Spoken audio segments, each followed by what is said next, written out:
All right, so today let's talk about oil pressure, oil pumps, bearings, all of that. What's going on? Because again, people send me questions all the time, and that's great. I mean, I'm happy you send them, and I'll answer them the best that I can. But I feel like there's so much confusion about oil pumps and oil pressure and just fluid dynamics in general that it deserves a short video to just hit some high points. I'm not saying we're gonna have or I'm even qualified to have a lesson on this whole thing, but some basic stuff I can definitely address for sure. So one thing that I see all the time is the debate about a high volume oil pump. And, people say if you put a high volume oil pump in, it's going to suck the oil pan dry and, blah, blah, blah. I've heard it since I was a teenager. I've heard that nonsense. And the problem is, before we even go there, let's just talk about fluid dynamics. So the your pump is moving oil and you have a gauge and you can see pressure, right? That pressure that you see on that gauge is resistance to flow. Pressure equals resistance to flow. That's just how it works. So if pressure equals resistance to flow, then whatever the gauge says is how much resistance internally your engine has to what the pump is trying to move through the system, period.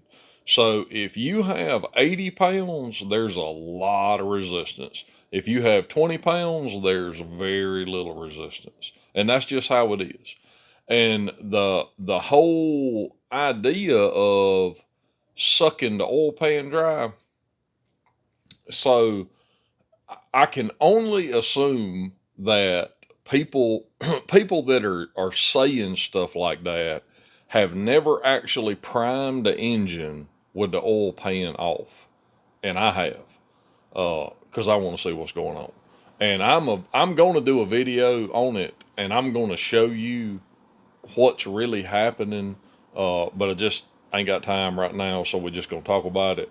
But if you can visualize it in your mind, if you had the oil pan off of your whatever, I mean small block LS, it don't make no difference. It's all the same creature. You have bearing clearance everywhere. The rods, the mains, the cam. You have clearance around the lifters. The lifter and the push rod are not sealed. I mean, they sitting on top of one another, but that is not a leak-free connection. The rocker arms where the push rod sits is not a leak-free connection. Um, and then so the whole idea is, the wives' tale Facebook nonsense is that this high volume oil pump is going to be able to move so much oil that it's mysteriously going to go from 80% of it going to the cranking rods to now 80% of it is going to go through the metering system of the lifter, through the push rod to the rocker arm, and it's going to fill up the valve cover. And you got all of these massive return holes that, I mean, you could freaking take a sewage pump and you could not run it. I mean, it would just, there's so much room for the oil to return to the oil pan that I don't even know how just a visual in the valve cover of most engines, and you'd be like, well, that ain't never gonna happen. But people believe this stuff. But what's really happening is between the rods, you got two rods side by side. Between the rods, it's just puking out, and that's what you want, right? So you got to move the oil out of the bearing. If the oil, and we're gonna talk about thick and thin oil, but if you were back in the '90s with me in the early '90s when that's just how it was. Everybody, mama run 2050 in a race motor, and we didn't know any better. And we was running, 3 thousandths, 3.5 thousandths bearing clearance, and we was running 2050 because that's just how it was done. And and we had to run high volume oil pumps, or you'd have 2 pounds of oil pressure hot idling. And I mean, you don't have to run a high volume oil pump, understand? But we're gonna talk about why I do. Um, but we always had distributor gear problems because when you're trying to pump molasses, now you don't have that problem on these late model engines that are direct drive, but anything that's camshaft driven, that the oil pump's camshaft driven, it's a problem. And it's eating distributor gears with this molasses because it's thick, baby. I mean, if you ever, I remember back in the day. I mean, we get the motor put together and we prime it in the shop, just to make sure we had good oil pressure and nothing stupid was going on. And I mean, it would about break your wrist when the oil pump got a mouthful of oil because it was some serious resistance. And when I finally had the epiphany that that was the dumbest thing ever, I actually was out, didn't have any 2050 in the shop, and I had some 1040 because we run 1040 on street stuff that was whatever, and so I put some 1040 in it just to get it. I was like, well, we'll break it in, and once we get ready to go for real, we'll just change it over to 2050 after break in. I primed that sap sucker, and I'm telling you, I mean, man, a 3-year-old could have held the drill with one hand. That's how much difference it was. And that right there is when the light bulb went off. It's like, well, heck, no wonder we eating distributor gears all the time. And so from that moment forward, I started some investigation on, well, do we really need 2050? I mean, and I found out real quick that we didn't. And we started running then. Again, this was, in the '90s. We went to 10W40, and we started running everything on 1040. And them old timers, they roll their lip up. Oh, you gotta have 2050, and but I just persevered, and we run 1040 and everything, and we snugged up the bearing clearance a little bit, and man, everything was fine, no issues. Bearing clearance bearings looked good when it was time to freshen them, and we had much less distributor gear problems, much less. It didn't 110% solve it, but it made it way better. Fast forward on to, I don't know, mid 2000s probably, and we started into the LS world, and started going to for like 5W30, 10W30, and just realized that that was even better.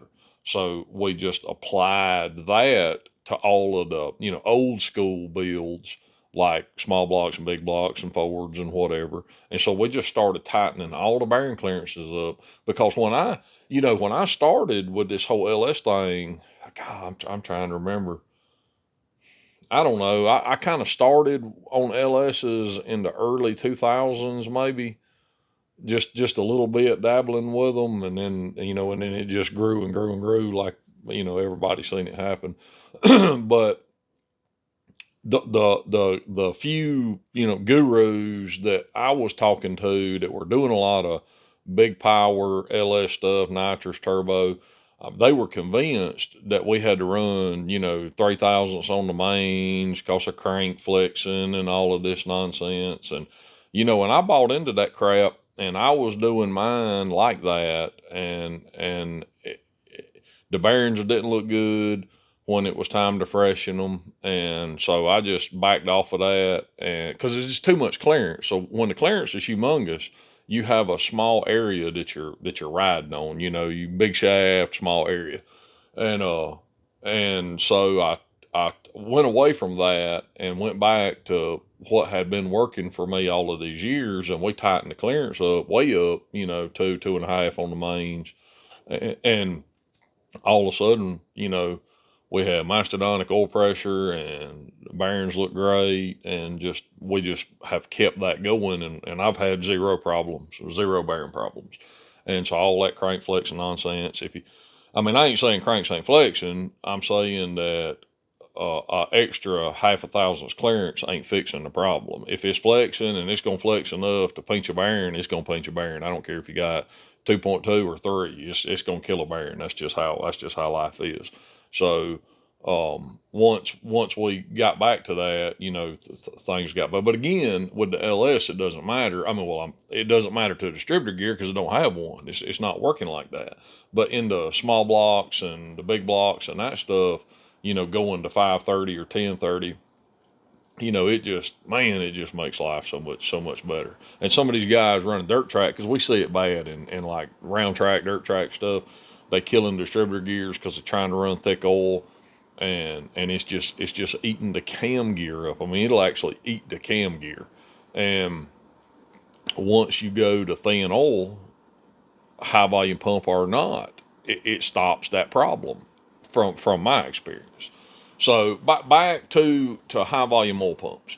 So if the oil is thin, that's the key to the thing. We want the oil to be thin so it can move through the system freely, and we need to make sure that we have enough oil pump to maintain the pressure to the bearings. So we've always got a good oil film, a wedge, so we don't have any metal to metal contact and lose the wedge and kill a bearing and nothing like that. So I started using thin oil. I started using high volume oil pumps, and I don't really care about the pressure number, but the pressure number is an indicator of how much resistance is in the system. And so back to talking about sucking oil pan dry and all that nonsense.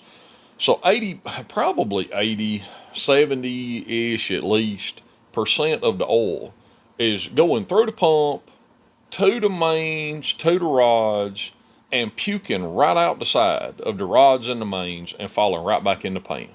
Period. I mean, that's 80%, 70% minimum is going right back to the pan. There is oil going to the top end, no doubt, but then you got whatever's going to the cam, and there's puking out of the cam bearings back right to the pan, and then it's puking out of the lifter bores right back to the pan, or out of the top of the lifter bore and then flowing down the valley right back into the pan. So in the grand scheme of things, the percentage of oil that's actually making it to the rocker arms valve cover area is really not that much. And then again, on a small block, you got two 5/8 and 9/16 holes for it to drain through, and I've just never seen a valve cover fill up. I don't, unless there's something wrong, I just ain't never seen it happen. I mean, I ain't saying it won't, but I ain't seen it. And with the LSs and some of the other stuff, it's got multiple areas to dump back if it ever got even remotely filled up. So the chances of it happening are just almost zero. But just keep in mind that if you have, because I had this morning, somebody messaged about, they done rebuilt their motor and it started out with good oil pressure, and now the oil pressure's coming down and down and down.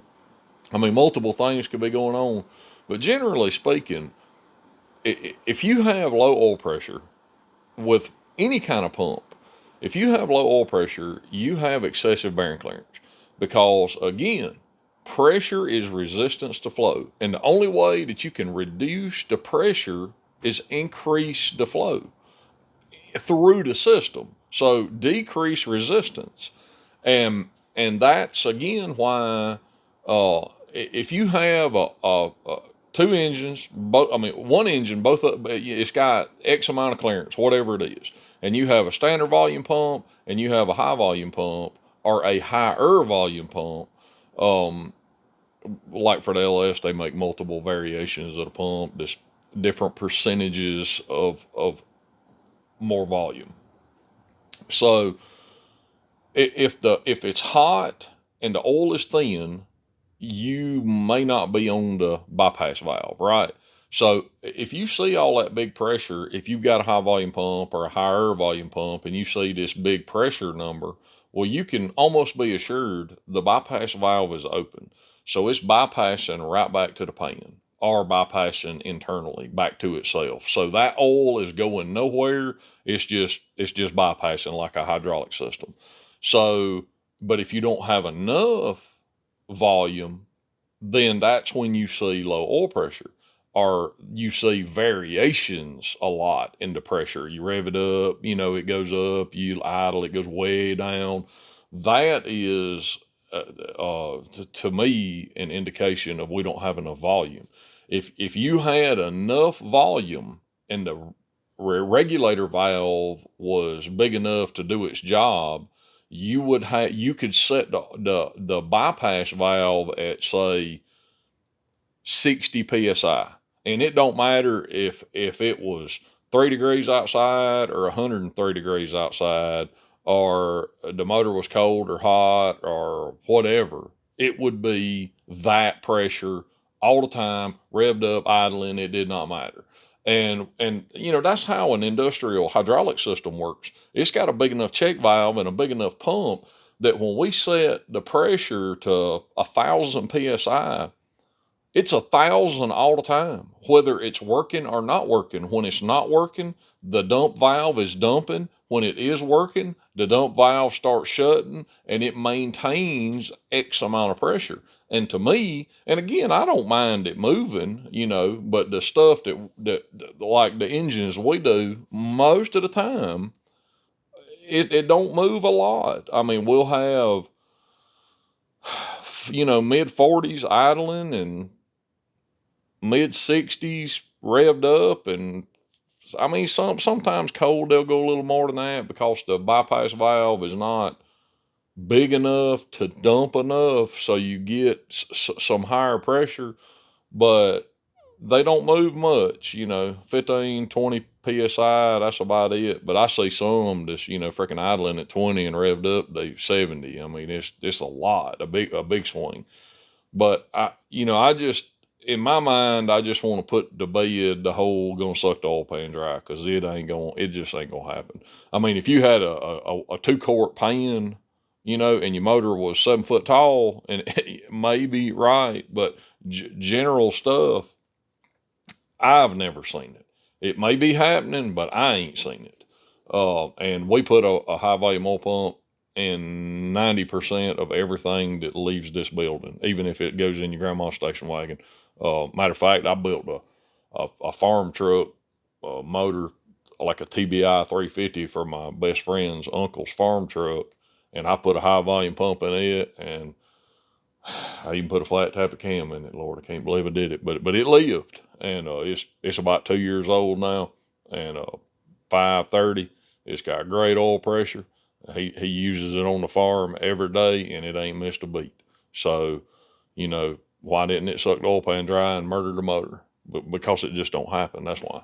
And another thing, and not so much on this late model stuff, but the pickup to the pan dimension. A lot of people don't even check that. And like with the LS stuff, I mean, even I still check it. I mean, it's just one more thing that needs to be checked. But on the most stuff, especially small blocks and big blocks, we can actually move it. So, when we put a new pickup screen in, we adjust it to where it needs to be, and then we TIG weld it to the pump so it can't move. And so, that's a big deal, because if it's too close, it'll cavitate. And if it's way far away, especially like in round track applications, it can get uncovered, and that can cause problems that make people think that a high volume pump did it, but it was actually just, a setup error because they, whatever.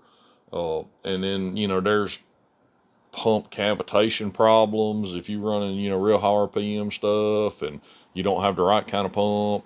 And that's another subject, but I'm sure that you know, I mean, most of these pumps have descriptions and they tell you what they'll do and what they won't do. But into LS, we've had the most success with an M365. We put an M365 in almost every single thing that leaves this building, whether it's a top fuel dragster or your grandma's a grocery getter, and it works great. I have never had a problem with one so far, and they're, you know, relatively inexpensive. They got great oil pressure.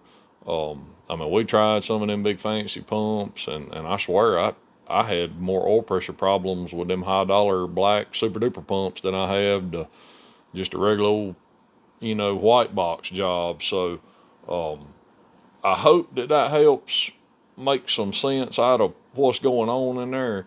And eventually here we got some small blocks here because it's just easier because they got we can prime it. So with a drill, to show you. But when we get one of these small blocks assembled, I'm going to leave the pan off and we're going to prime the system and show you just how much oil is dumping out of the mains and the rods and what's going to the top. Because I'll cut some valve covers or something so you can see what's going to the top, and we'll put some 530 in it and we'll prime that thing, and we'll look at it together and you'll see.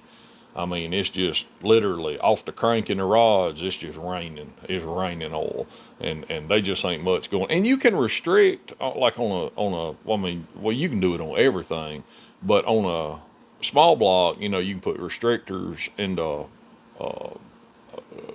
galleys for the lifters. But I don't like doing that. I like much better using a restrictor push rod. We offer them, and they just have a really small hole on one end to restrict the oil going to the rockers, because we actually want full oil going to the lifter. We don't want to restrict the lifter at all, but we can restrict it at the rocker because it just don't need a whole lot of air unless, you know, it's some endurance application where you need to be putting a lot of oil on the valve springs trying to cool them or something. But we use restrictor push rods all the time with good success, you know, especially like in our bracket motors or in this LS stuff, this, you know, this just weekend hot rod, you know, drag race stuff. We'll use a restrictor push rod because I just don't like the idea of limiting oil to the lifter. You know, everybody's got wheel problems and body scuffing, so we want the maximum amount of oil we can get at the lifter body. So hopefully that helps.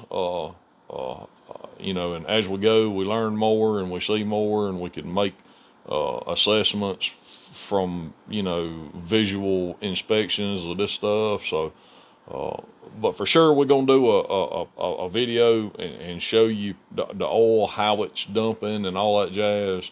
And you know, if you got ideas about stuff, put them in the comments. We'll look into it for sure.